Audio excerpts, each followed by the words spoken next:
Hello and welcome to Greg's Chan 1.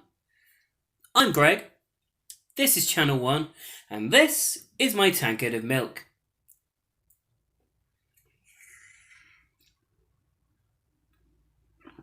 Right, let's dive in to this video. This is me ranking the Doctors that we have knowledge of, apart from John Hurt. Sorry. He's only in a little bit, and unfortunately I've only encountered a little bit of him, so I feel it's a bit unfair to say, we've encountered 2 little moments with him. That'll do to give me an opinion, and a fair one. So once I've listed more or big finish of John Hurt as the War Doctor, I might throw him in there next time I update this, which will probably be when we get the new one after the lovely Miss Whittaker. Anyway, this is me ranking from my least favourite to my favourite. These are just my opinions. Disagree with them all you like. Agree with them all you like. Let me know where you'd swap ones with, etc, etc. And, if you're going to disagree, just be respectful about it. Job done. Right, enough of the intro stuff. Let's dive right in. Start at the bottom. Number 13.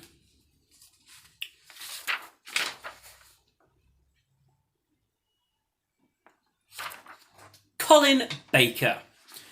Now, Colin Baker, unfortunately, with his time as the Doctor,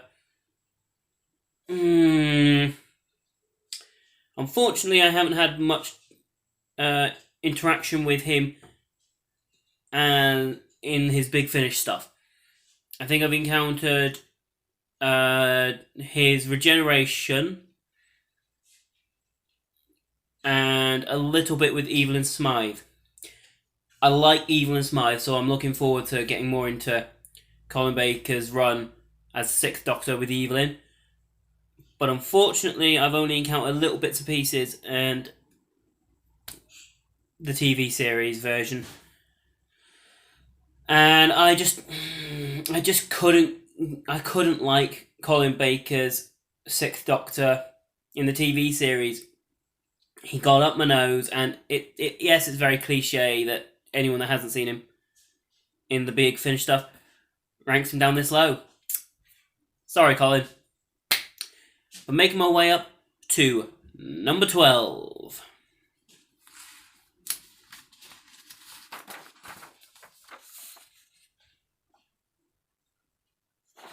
William Hartnell, the 1st Doctor. Now, I quite like William Hartnell. I think he's brilliant, and without him, we wouldn't have Doctor Who. But a lot of Doctors after him, I have enjoyed for more of their run that I've encountered. For William Hartnell, I struggled to enjoy him to begin with. I think he was good, and he worked as the grouchy old man. But unfortunately, for a relative amount of stories that I watched, because I've watched most of his stuff that we can actually watch. But there are just so many moments where I feel I enjoy the companions, like Ian and Barbara, Susan, Polly and Ben to a degree, Stephen, etc. But unfortunately, because he was the benchmark, unfortunately he is that low. Love him, but everyone else I love a lot more. So, starting with that, let's jump to number 11, who I've gotten into a fair amount recently. Paul McGann, the 8th Doctor. I've only recently started getting into his Big Finish stuff, and I think a lot of his Big Finish stuff that I have encountered has increased his stock massively. Because the movie, him and Grace are the only good things about that movie. And McCoy, for the entire, minute he's on there, if that. But, on the movie alone, he'd be a lot lower. He'd be, him and Hartnell would have swapped places. However, Night of the Doctor, mwah, beautiful, love it. And I've encountered 7 stories with him on Big Finish, and I like this Doctor, so once I've encountered more and more of the Big Finish, I get the feeling he's going to go a lot higher, and maybe other Doctors will start moving around on rewatches and all that kind of stuff. But at the moment, in number 11, Paul McGann. So, jumping up, 10th place, goes to this man, Sylvester McCoy, the 7th Doctor. Unfortunately, how cliche is this going to sound? How same as everyone else? Unfortunately, his first season with Mel, I like, to a degree, a bit of the goofiness, but there was just too much of it.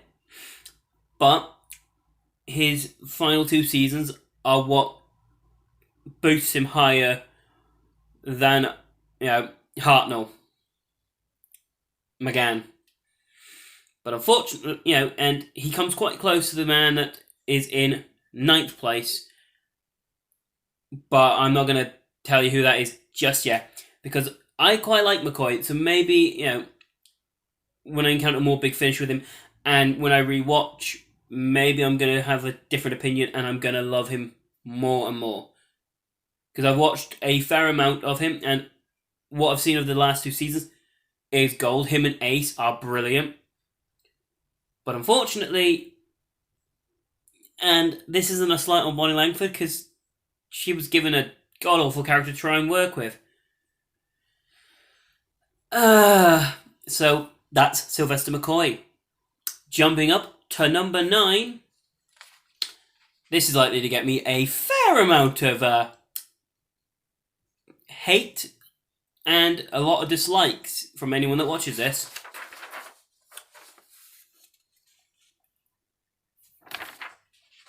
David Tennant. Now, as a younger viewer, Tennant was alright. I liked his first season with Rose to a degree, because I thought that he was kind of cool, but I grew to dislike him and Rose together. Martha, unfortunately, as a young viewer, I forgot all about Martha. And Donna, meh. But then on a rewatch, when I was like, okay, I've gotten older, let's have a little rewatch. I remember quite liking these bits, and then going, no, I don't enjoy Tennant. When Tennant is on his A game, like Human Nature and Family of Blood, he's phenomenal. He is goddamn amazing. And then you get the goddamn Christmas specials with him.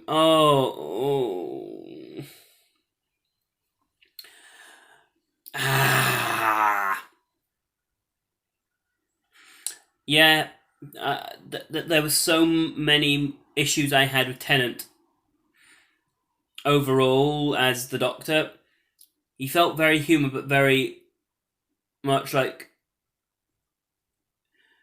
almost sad face, and he was the king of the sad face of go and looking sad all the time. And you can have a Doctor that deals with sadness, but Tennant just felt too dreary, sad, depressed. And then he'd go from that to hyperactive, Rose! It's like, But yeah, I think he followed on well from Eccleston, but unfortunately, he's dead low down on my list. So, jumping up to number 8, this is probably going to get me into a lot of dislikes, and people aren't going to like this opinion, but here we go. Hopefully that will power me up. Right, Battle Shields up. Number 13. Jodie Whittaker. Whittaker in 8th place. This is coming off the end of season 2. She fought quite well in this, in the fact that 8th, 7th, and 6th are all quite close, and it's just little nicks and knacks that the two above Miss Whittaker have over just a little bit. And I'm going to go out on a limb. I love her. I think she's great. That's why she's higher than David Tennant, and a lot of people will hate me for it. But, sorry. My opinions. My channel. My video. Yeah. But Jodie Whittaker, I find her charming. And it feels almost like season 11, her first season, was almost a way of the Doctor getting the fam relaxed.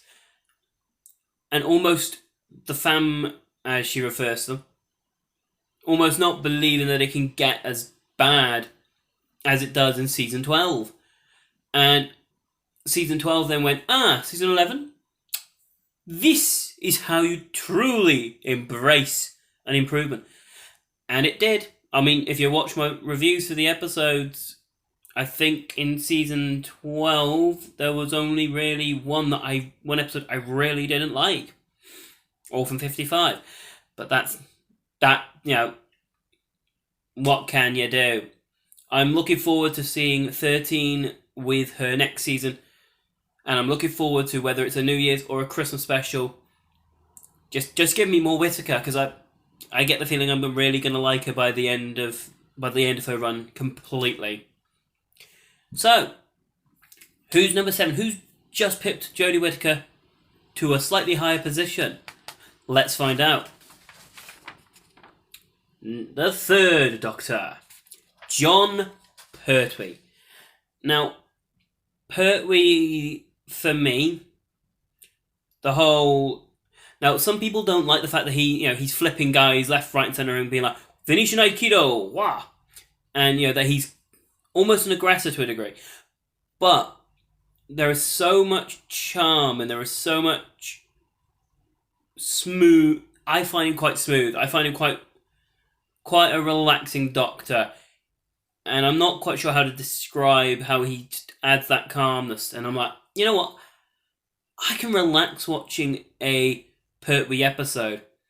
I mean, there are a couple of issues with his run where obviously you've got the issues of the change to colour. But, got to try and advance with the times. And for me, I think there's a few more of his companions that I quite like. Sarah Jane, Jo Grant. Love Jo Grant. I think she's great. And I think it's, he gives me one of the most sad moments, which makes me feel. And it's when he's at Jo Grant's wedding. He's got his sherry, much like I got my tankard. Drinks it, and then leaves. And that's it. He doesn't say goodbye. There's no emotional, I'm gonna miss you, etc. He just goes quietly, gets back into Bessie, and buggers off. He knows that it's time to say goodbye to Jo. She's happy with this man that she's gonna be that she's married to. I'm not gonna try and ruin that for her. Anyway, before I start getting teary about some of the stuff, let's jump up to number 6, and a Doctor I'm surprised I've got as high as I have. The 12th Doctor, Peter Capaldi. I was not expecting to have Capaldi in the top 6.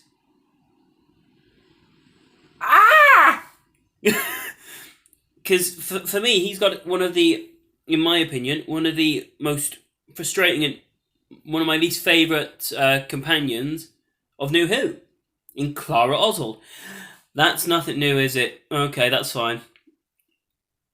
But for me, something I will say about Clara is her dynamic with Capaldi is fantastic. Those two clicked, and they clicked really well. And Pearl Mackie was just phenomenal in the way that she clicked with Capaldi. Yeah, you had Matt Lucas, but he tried. Nice try, mate. You got the whole thing with Danny Pink. I quite liked that. I will stand by that. That Danny Pink was one of the better moments with the whole Clara Capaldi thing. And the way that they built up to Clara dying, I thought, oh, brilliant! This is how you do it. And then they So there are little moments where you're like, Moffat, so close. But as a whole, I didn't like it first time round. But on a rewatch, it feels like Capaldi's Doctor's on an arc. And I quite like that. Where, he's not, in his mind, he believed he was not meant to have this regeneration in the first place. And added what we now know from the Timeless Children. The fact that he now believes that he can have more cycles. And obviously now she knows that all the cycles, and you know what they did in the Timeless Children. If you like it, good. If you don't, I'm sorry. I like it. Whatever. Move on. But yeah, it felt like Capaldi had gone, right, the Doctor, who's he meant to be? He's meant to be, he's meant to be serious. He's meant, the defender and all this kind of stuff. So he's grumpy old man for the first season. And warms with his bond with Clara.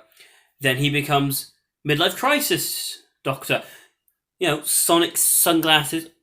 The guitar. Yeah. And then he realised how the Doctor was meant to be in his final season, and he got the happy medium. Anyway, moving on. Let's jump to number 5 now that this video is starting to get quite long. And I'm sorry. Am I? No. But let's jump to number 5. The second Doctor, Patrick Troughton. A lot of his mannerisms really stuck with me. His connection with Jamie stuck with me. Him and Jamie are an amazing team. Oh. And the fact that he obviously had to say goodbye to everyone before being forced to regenerate.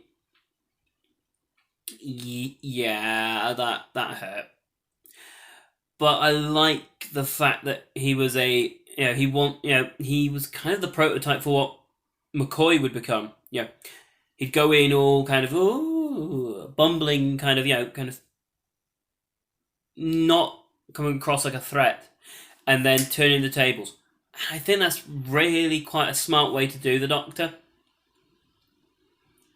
because it was he had to follow from Hartnell, who had started the whole thing off. If he'd have messed this up, we wouldn't be talking. I wouldn't be on this here square box recording about Doctor Who. So without him, I wouldn't be enjoying my favourite one of my favourite franchises. So, for me, I quite enjoyed Troughton. I can watch a Troughton story and just enjoy myself and have fun. And most of the time, that's what I want from Doctor Who. It's why I really like Whittaker, because I just have fun. Moving on. We're now into the final 4. The top 4. We've got the 5th Doctor, the 9th Doctor, the 4th Doctor, and the 11th.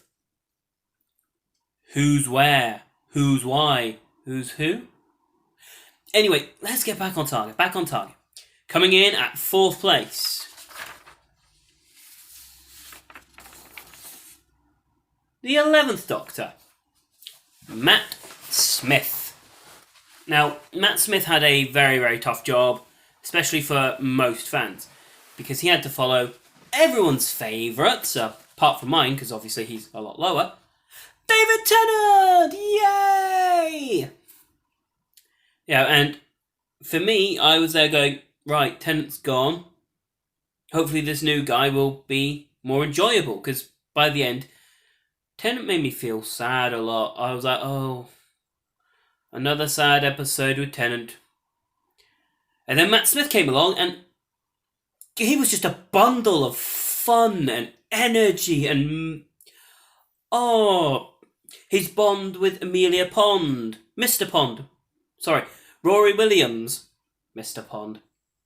Damn it, 11. I mean, what? But the dynamic of that power of three.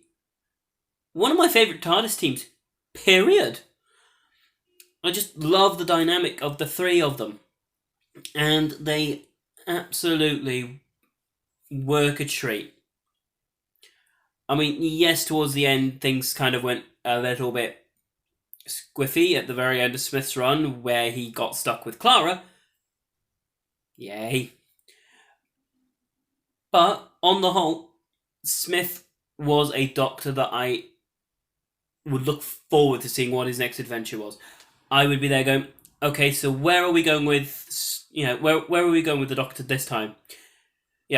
And when he did his emotional moments, they hit truer than I thought they could have done.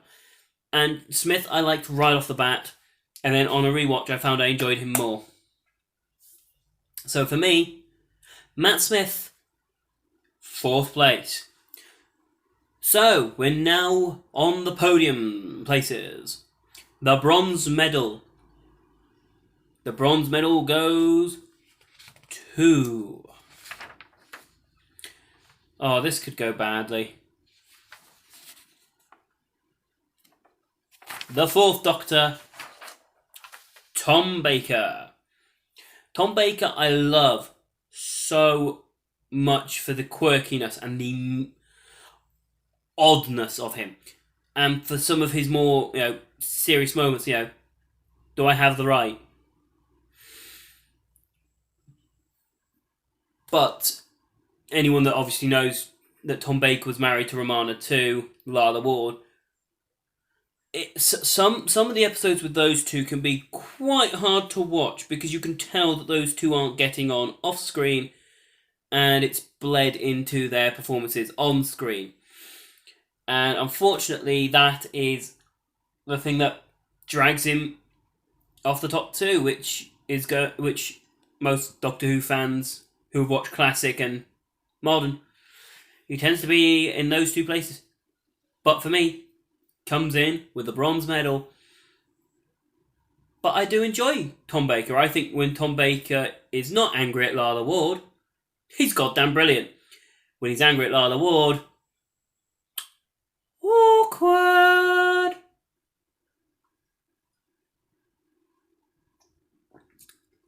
But that's just me.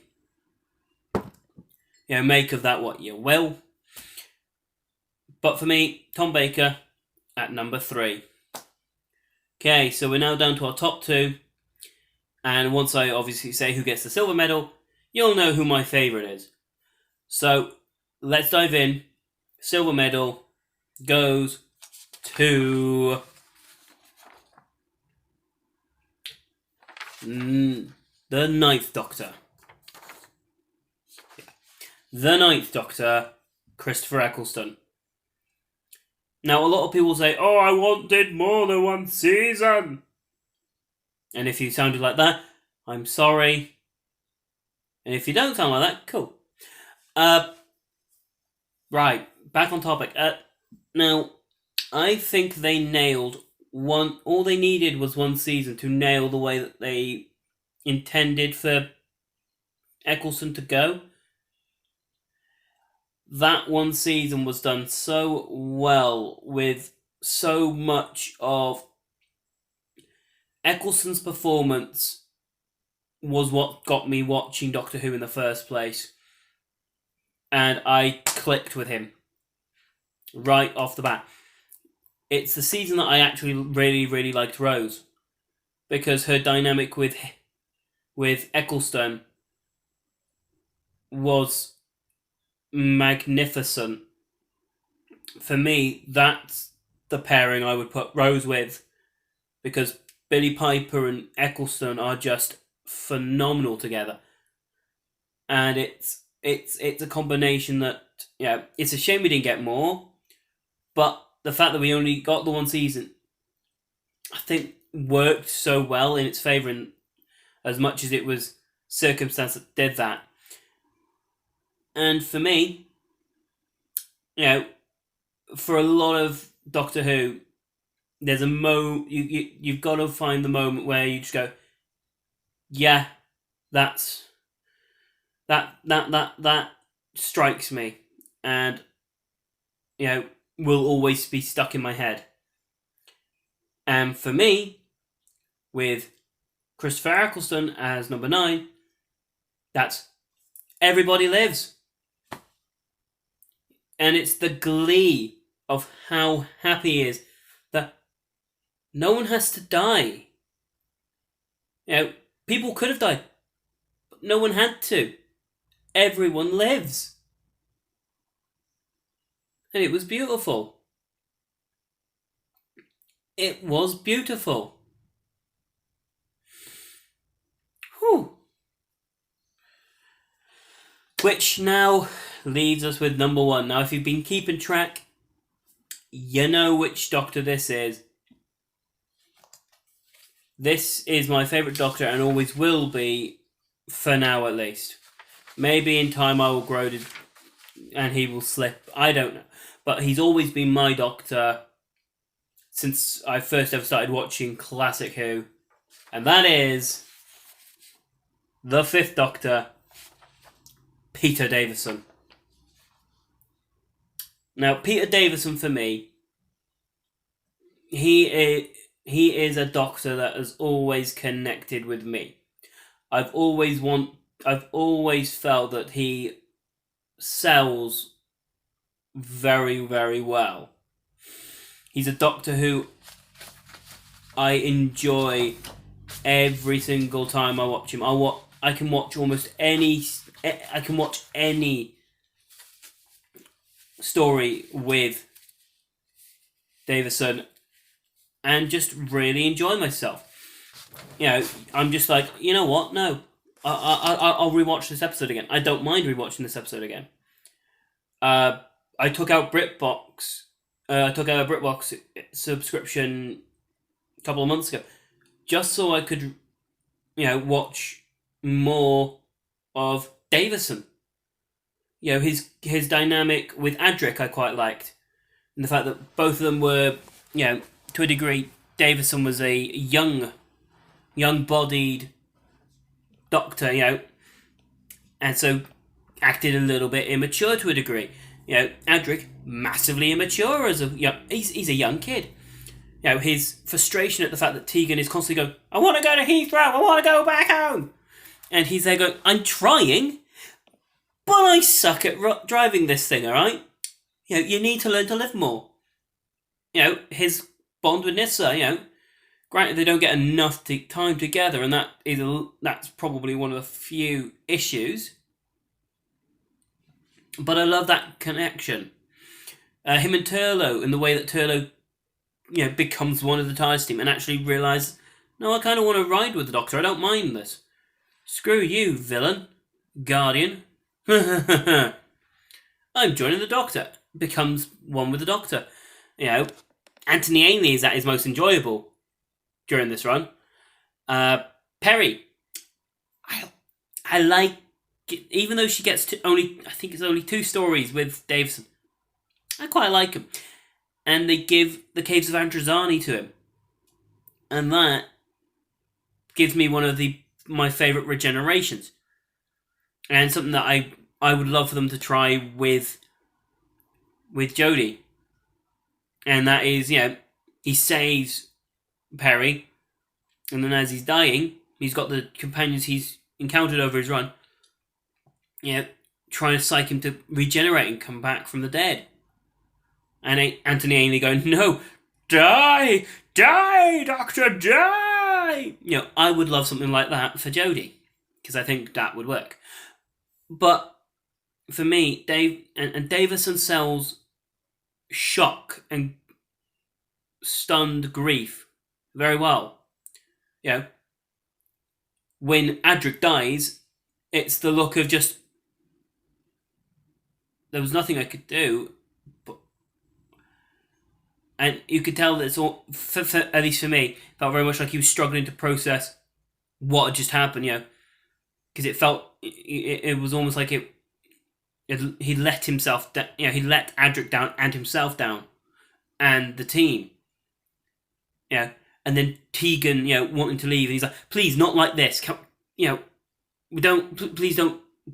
Can we not part like this?